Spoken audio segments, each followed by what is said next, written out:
स्वागत है मेरे YouTube चैनल सैनिक क्लास ऑफ सक्सेस में। जैसा कि आपको पता है कि हम चैप्टर साइंस का क्लास 10th और 12th के लिए चैप्टर आइस पढ़ा लेते हैं, जिसके क्रम बढ़ते हुए हमने आयरिस और कॉर्निया को पिछले वीडियो में यानी पिछले क्लास में आपको बताया था। तो आज का टॉपिक रहने वाला है कि नेत्र के पार्ट के अंदर पुतली अथवा नेत्र तारा या फिर नेत्र लेंस, यानी इंग्लिश में कहें तो पपिल एंड आई लेंस, जो कि आपको डिस्क्रिप्शन में चित्र में दिख रहा है, यही वाला है। यानी कि ये पार्ट होते हैं जिनमें से हमने काफी पार्ट को करा दिया। आज ये दो वाले पार्ट कराएंगे जो कि आपको डार्क कलर में फिगर में दिखाई दे रहे हैं। तो आइए बढ़ते हैं। देखो लिखा हुआ है, सबसे पहले हेडिंग है पुतली अथवा नेत्र तारा, यानी कि पपिल किसे कहते हैं, प्यूपिल किसे कहते हैं। कह रहा है कि आइरिस के बीच में एक छिद्र होता है, जो हमारी आइरिस होती है जिसके बारे में हमने पिछली क्लास में बताया था।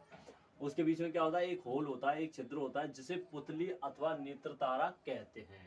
यानी कि आइरिस के बीच उपस्थित एक छिद्र को या होल को ही पुतली अथवा नेत्र तारा कहते हैं।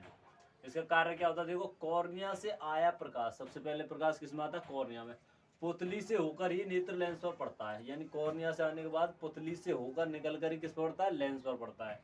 कह रहा तीव्र प्रकाश, यानी अगर तेज प्रकाश आए, ज्यादा लाइट हो, तो उपस्थिति में आयरिस की मांसपेशियां फैलकर, आयरिस की मांसपेशियां क्या होती है, फैल जाती हैं और पुतली को छोटा कर देती हैं। आयरिस की मांसपेशियां फैलती हैं जिससे पुतली का आकार क्या हो जाता है, छोटा हो जाता है, जिससे नेत्र में पहुंचने वाले प्रकाश की मात्रा कम हो जाती है। क्योंकि हमारी आंख को जैसा जितने प्रकाश जरूरत पड़ती है उतना ही लेता है। इसलिए हमने देखा होगा कि जब हम धूप में जाते हैं तो हम आंखों को सिकुड़ लेते हैं, जबकि अंधेरे में जाते हैं तो अपने आप आंखें पूरी खुल जाती है, यानी कि पूरी की ओपन हो जाती हैं, रिलैक्स हो जाती हैं, फ्री हो जाती हैं। क्योंकि उनको जिस मात्रा में प्रकाश चाहिए होता है वो मात्रा में नहीं मिल पाता है। जब ज़्यादा मात्रा में मिलता है तो पुतलियाँ सिकुड़ जाती हैं और कम मात्रा में प्रकाश को अंदर आ देती हैं, और जब कम मात्रा मिल जाता है तो पूरी तरह से खुल जाती है, जिससे कि ज़्यादा से ज़्यादा प्रकाश अंदर की ओर आ सके।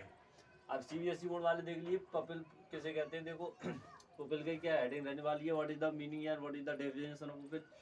कह रहा there is a hole in the middle of iris, यानी कि मिडिल ऑफ आइरिस में एक क्या होता है, होल होता है, which is called the pupil, यानी पुपिल या पपिल उसी को कहा जाता है, जो कि middle hole of the iris होता है।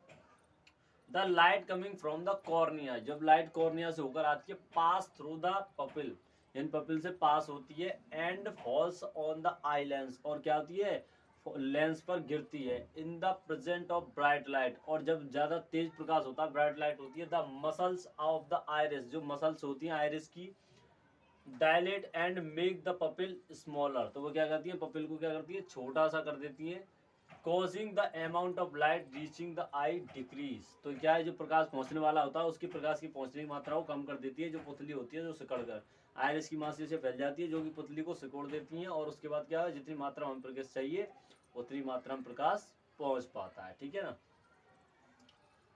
अब दूसरा टॉपिक है नेत्र लेंस। जैसा कि आपको चित्र में दिखाया जाता है, ये वाला जो दिखाया गया है आपको डार्क कलर में किया गया है, ये लेंस होता है उत्तर, जिसको नेत्र का लेंस बोलता है। ये द्वि उत्तल लेंस होता है, यानी कह सकते हैं द्विउत्तल, यानी कि बाई कन्वेक्स लेंस होता है। तो क्या लिखा हुआ है, देखो पुतली के ठीक पीछे जेली जैसे लचीले पारदर्शी ऊतक का बना द्विउत्तल लेंस